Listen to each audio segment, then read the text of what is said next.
erkin muomalaga chiqarish, ya'ni biz buni IM40 deymiz. Import rejimi, 40-rejim erkin muomala, ya'ni tovarni bemalol olib chiqib, rastamashga qilib bo'lindi degani. Bemalol olib chiqib xohlasangiz sotasiz, xohlasangiz o'zingiz ishlatasiz.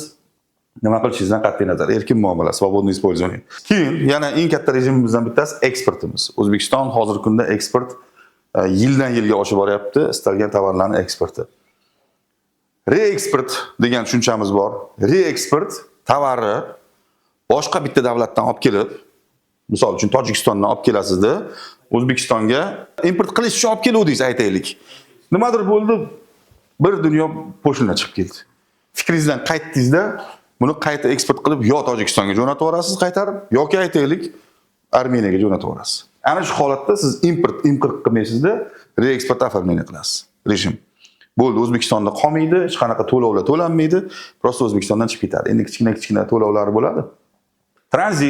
Tranzit оформленияsi har kuni bo'ladi. Chegarada hozir kirishda tranzit оформленияsi qilinadi. Buni tamoyilchining o'zi qilib beradi. Istalgan O'zbekiston hududidan o'tib ketadigan tovar albatta tranzitdan o'tadi. Aytaylik, bizning yo'nalishimiz biza juda ham katta nima most hisoblanamiz-ku, Afg'onistonning yuklari, Pokiston yuklari, Rossiya, Qozog'istonga o'tib ketadigan yuklar yoki Eron bilan kelib Turkmaniston bilan keladi, Tojikiston, Qirg'izistonga o'tib ketadigan yuklar. Hammasi tranzit оформление qilinadi. Chunki O'zbekistonda qolmaydi bular. Tranzit O'zbekistonga kirmaslik, o'tib ketish sifatida.